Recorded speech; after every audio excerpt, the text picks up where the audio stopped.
number 3. Let's go. Your team is banning. Ayun na.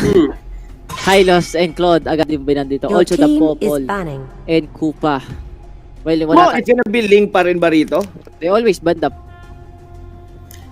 Ko Link pa rin talaga yung kailangan nila iban dito. Parang you don't give Execration Your yung team chance is na makuha yan para kay Hate. Nakita na ni Hate kaya niya gawin dyan eh. And I think for the Your second time team around, is picking. ayaw ng U-level na maramdaman ulit yun. Saka to going back dito sa Execration, nagbabalik sila sa usual draft nila. Kung mapapansin nyo ng mga previous na mga series ng Execration, they always would like to prioritize yung Tamus. Ngayon dito on the specific, medyo match point na to eh. So, hindi ko masabi pero ito yung usual na ginagawa Execration. Eto Max, doon sa laban na yun, having the Kagura, medyo underperformed. I was really wanting to see him using the Selena. Berting, kung ikaw ang nasa lugar ngayon ng U-level at nakuha mo dito, Natalia, one of us, somehow the tier 1 heroes ngayon on this Your meta, team is gaano picking. ka ka-confident na makukuha ng U-level ang game number 3? Depende pag nakuha nila yung carry dito sa side ng U-level kasi they have the Grak, Esmeralda, also the Tams. So carry is one of the best marksmen na pwede mong i-pick. And para rin ma-maximize din talaga yung map awareness ng isang ng Natalia. Totoo. Para din nila kung saan din talaga gagang etong Grak kasi pag may Grak alam mo na kung anong gagawin nito, early rotation to. So, circumstantial para sa'yo as long as na makuha nila yung carry. How about you, Butters? Ngayon, Execration denying the pick dito from upper level, which is the Esmeralda ni Basic na ang ganda sobra ng pinakita on game number 2. What's your insight dito on the specific pick dito na Execration? Nagbabalik ba tayo dito? Possibly gonna be a healing na ulit na ginamit nila ng mga previews na laban nila dito sa MPL Season 5? It's not really a respect pick for the side of Execration. It's more on the idea na yung Harris and yung Raiders pareho sila nag-generate ng Your team is armor. banning. So ibig sabihin, napakaganda Your na team pick is dito ni picking. Esmeralda para sa kanila because you can zone out yung Harriet sa kanyang Zaman Force. Tapos kapag pumasok din si Unseen, you can man it out and fight him 1v1. May ganoon? Definitely. Saka, Hindi ako. tama ba ako? Pinik ng upper level dito yung Harit, even though nakita na nila na pinik yung Esmeralda. Alam ko tama yung pagkaka, what do you think? I mean, is it the correct choice? I mean, comfortable pick ba ng upper level dito ang Harit? That's the reason na hindi nila nire-respect na merong Esmeralda sa kabila? Or the other way around? Berting, what do you think? And your prediction na rin as well. Naka-ready na kasing Rafael eh. Ang bilis nilang nag-pick ng Rafaela dito. Siguro sasabayan na lang ng Harit sa Esmeralda pagdating sa mga Your team is barrier picking. nila with the sustain mismo ng Rafaela. So basically mas lamang dito yung Harit pagdating sa 1v1 kung natin. Pero kasi for the Execration, meron na kagad silang pang-counter dun sa Zaman Force, also dun sa pag-kite ng isang Harit, and that is the show also, that's si Selena. Maghintay lang siguro yung Execration na may mahuli yung Abyssal Arrow dito. And for the prediction, I think I will go for the Execration. Execration all throughout dito, mga kaibigan. Berting, how about you, Butters? I would have to say Execration dito, they got the Selena. And para sa akin yung Selena dito, may mataman siya ng pana. Kahit isang core lang from the side of U-level, tumba agad yun. And I like their chances. I would have to say Execration, although I feel bad kasi hindi ko man lang naboto yung U-level ni isang beses. Pero I do know that U-level can really win this then. They have as long as they have proper execution, and hindi ko sila dinadoubt. It's just that mas nagme-make sense lang na yung Selena dito na kukuha na Execration, at kapag may napana talaga sa kanila kahit isa lang, Mabilis na burst. talaga. Mabilis na burst yun. And that is one of the weaknesses ng isang Rafaela kasi, na paano mo i-heal yung isang taong hindi naman nakakagalaw at binurst damage. Totoo. Very well said dito sa ating panelist desk. So, unanimous yung naging desisyon ng ating panel dito. Pero yun din kaya ang tingin ng ating mga casters. This gonna be the final match of the day and series as well. Execration versus U-Level. Match point ang U-Level dito. para in terms of standing, casters, take it away. Welcome back to the third game ng Execration versus U-Level. Siyempre, wala pa rin magbabago. Kami pa rin ang magiging showcasters ninyo para po. I'm your friendly gaming companion, Baby Max. Kasama ko pa rin dito si Ate Yasu. Ate Yasu, anong masasabi mo sa mga lineup nila ngayon?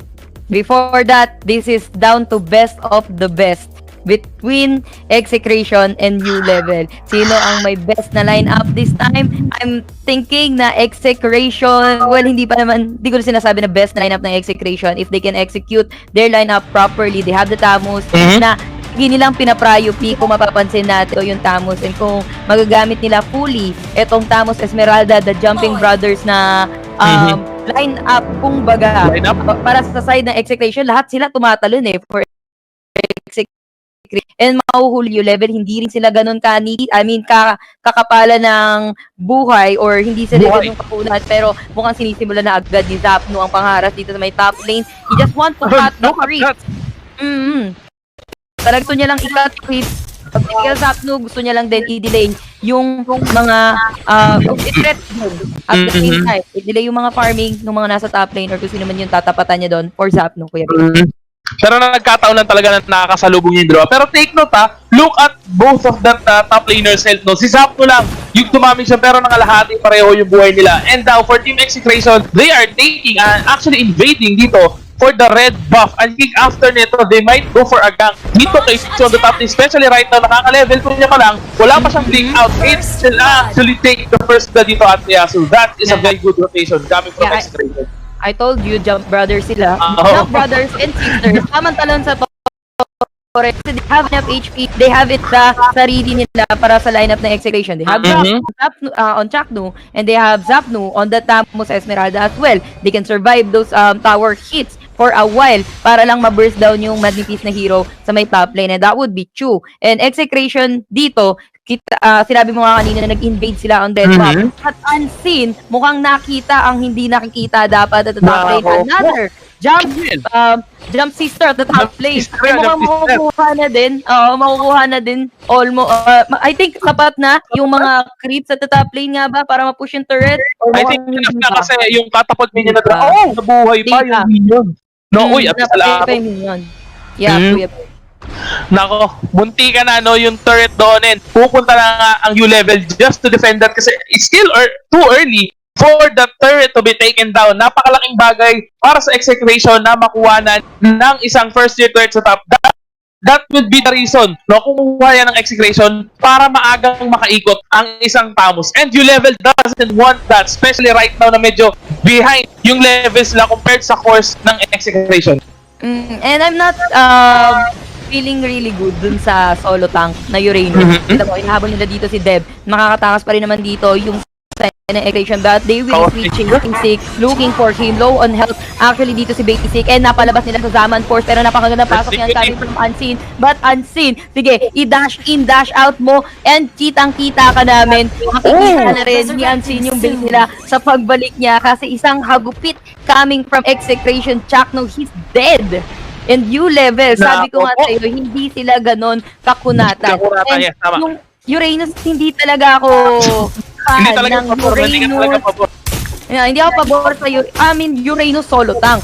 For me kasi Uranus, mas effective siya as a offlane or mag-isa lang sa lane as a fighter. Ganon. Kasi if you're going for a tank, mag-go ka sa tank na may kaya kayong either may damage or may control.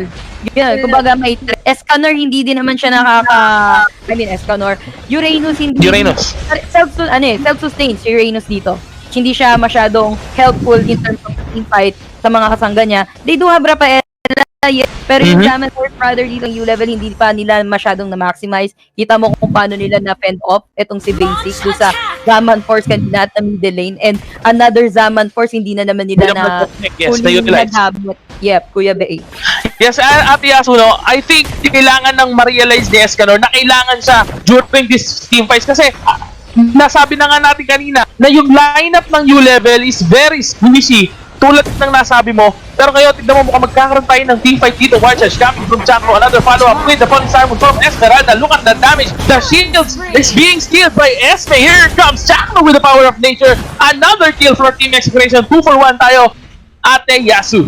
Yeah, it's not the same para sa side ng U-level kanina na si Unseen nakaka-free roam sa mapa. Sabihin natin, he still got that privilege na pwede siya mag-free roam sa mapa pero it's not that easy to secure that kill. Gaya nung kanina kasi this time, creation, yung lineup nga nila, paulit-ulit man natin sabihin, they have their lineup na kaya nilang mag-survive, kaya nilang buhay kung sakaling puntahan sila dito ni Unseen. And honestly, medyo nahihirapan din mag-farm dito si Basic kasi continuous lang din yung pagpasok ng Execration sa mapa nila. Yes, he's getting some buffs, pero hindi nila fully napapa-work yung buffs na nakukuha dito ng isang Harit. And kailangan nila din ipasok and maging useful yung Zaman Force para kay Basic, Kuya Bay. Yes, and right now, no, hindi nila ma-fully utilize talaga yung ganitong clan lineup, especially Unseen. Si Unseen dito, I think, medyo nahihirapan siya eh. Kung sino yung isa-silence during teamfights kasi napakalaking bagay din ng isang Chu as well as ang isang Samus, no, na kaya siyang palabasin sa kanyang invisibility. Pag nagkamaan sa Counter at Inferno, talaga namang lalabas siya during the teamfight. Mahihirapan siyang magtago. Dagdag mo pa yung burns coming from the yo-yo of the Tamus. Yep. And ang masakit dito, Kuya Bay, hindi na nakakuha ng buff itong si Basic. Kasi Esmeralda, claim na yung mga buffs dito ng U-level. That's Wild Charge. Si Grak lang mag-isa doon. Men, ginabraso niya yung apat. Ginagangster niya nga yung apat doon, men. Pero Chakno, I think he's still gonna live. Or no, Chakno is dead in the hands of Basic. Pero habal pa rin dito si Zapnu. That Chakno and Zapnu, mamen, talagang naghahabol sa mga kalaban. Kita mo naman yung pag-check dito ni Zapnu. Doon sa Deres, napatay man si Chakno dito, may follow-up agad moves, and then they'll get this turret in lane. Actually, Ate Aso, look dito Escanor, is it really good for good exchange, di ba? Second tier turret para sa first tier turret on the bottom lane. For my side, I think much better kung tumulong siyang mag-def doon sa mid lane instead of exchanging that turret. Hindi talaga yan eh. At least nakakuha sila ng gold. Just so happen na kung magta-travel pa siya, hindi naman din ganun kabilis maglakad and hindi din naman siya masyadong makaka-respond agad kung sakaling pupunta pa siya ng bottom lane. Take as much as possible kung anong makukuha mo bottom lane, kung yun na talaga yung binigay ng teamfight na mapupush yung turret nyo. Kapag pinors pa nila yung issue, might be magkaroon sila ng casualty. Tingnan yung ginagawa dito ni Hate. Binawas-bawasan niya. Etong si Escanor, walang magawa dito si Escanor. He even popped yung ulti niya. And sige, wag ka dito kasi we're gonna be pushing. We're gonna be taking this turret away from U-level. And Escanor, man, you have yourself. That's true. Pero how long can you sustain yourself? How long kayong makaka-hold out? And hinihintay nila probably dito na makapag-farm si Basic, but Basic pinapaliit yung mapa ng side ng U-level pinapaliit ng Execration yung mapa ng side ng U-level. Pero Tamu, Zapnu at the top lane, mukhang mag-burst down din into another hit. That's gonna be a killing spree on this Hellcurt. Hindi na nila maabutan. Sige, si Rafael na lang natitira, si Dev na lang sisipain, but Benny Cutie, hindi niya na alam sino ba talaga ang crush mo kanilang tatlo. Parehas silang naghabol sa tatlo pero wala siyang nakuha doon, men. Iba-iba sila ng target. Hindi niya alam kung saan siya lilingon sa kanan ba o sa kaliwa. Pero look at that, nakuha nila dito si Rafaela. And Chakno tandaan, pansinin natin si Chakno, Ate Asu. Yung ginagawa niya, kanina niya pag ginagawa to staying on the jungle camp of the enemy team, provoking them, into being hit by Selena's arrow. Ganun yung ginagawa niya papabubog siya din. When time comes, makakalimutan ng kalaban, syempre, free hit, nagpapa-free hit, ganyan. May kakalimutan nila that there's a Selena waiting for the arrow to be hit, no? That would be a very good, Yeah, andun pa rin yung threat ni Etomax. Hindi man si Etomax yung pinaka nagsha-shine dito sa game na to. Kumbaga siya yung secondary assurance ng side ng Execration. If everything else fails dito sa front line, andyan ka naman sa likod namin. Pero Benny Q, abang-abang lang, Unseen. Mukhang wala naman puntahan dito si Unseen, pero shut down at the top lane, men. Walang pakialam sa nararamdaman na Zaman Force. Itong si Hate at the top lane, if I'm not mistaken, natamaan yata ng arrow. Itong si Unseen at the bottom lane. Kasi may papuntang Abyssal arrow at the bottom lane bago pa mag-switch yung camera natin at the top lane. But we can't deny the fact, we don't have Natalia, We don't have the Hellcurt right now. And kumakatok na sa third tier turret dito yung side ng Execration, Kuya Bay. And actually, Ate Yasu kanina on the top side, it is 3v1 versus Saint pero hate. Nako, siya pa yung nakalamang doon sa top lane. Pero speaking of nakalamang, mukhang makakalamang na nga dito yung team Execration natin in terms of tower pushes. Talaga namang snap galing kay Hate. Wala siyang gamit siya matanggap. Pinansin mo. Hindi niya pinansin actually mga kalaban, no? He insisted on pushing that, middle lane na inhibitor turret. Yeah, doing damage as much as possible hanggat may creep sila doon at the middle lane. Pero mamaya kakatukin at bubutasin na yan ang side ng Execration. Now the problem again, this time for U-level, Esmeralda din. Esmeralda din yung problema nila. Kaya nung Execration, pinroblema nila yung Esmeralda. Esmeralda makunat, may shield, hindi mawala. Even Zaman Force, hindi na sinasanto dito ni Hate. And talagang bumabawi siya eh. Yung Bruno Nina nabugbog. This Hate, bumabawi on this match, U-level. They don't have the best tank in the world kasi even yung tanke nila, kinakain ng Esmeralda. Pinag-iipunan lang ng shield. Grabe naman si Chakno.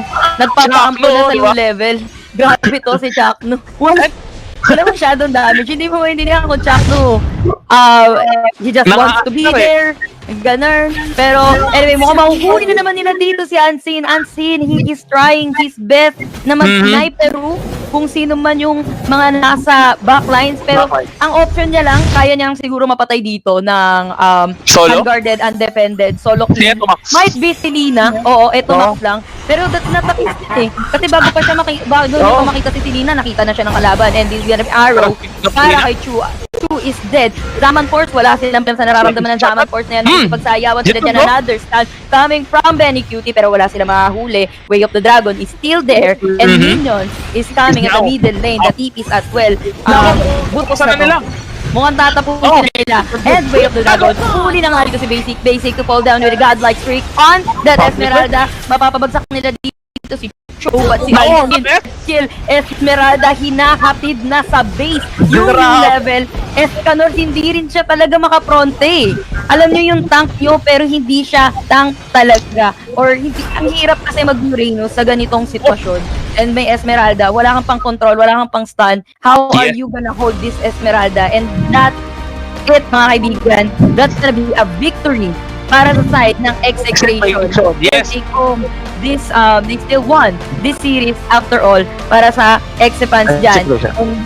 That's a good execution para sa Execution. That's a good pickings as well para sa good draft para sa side ng Execration. U-level, nagkaroon na naman sila dito ng fall off in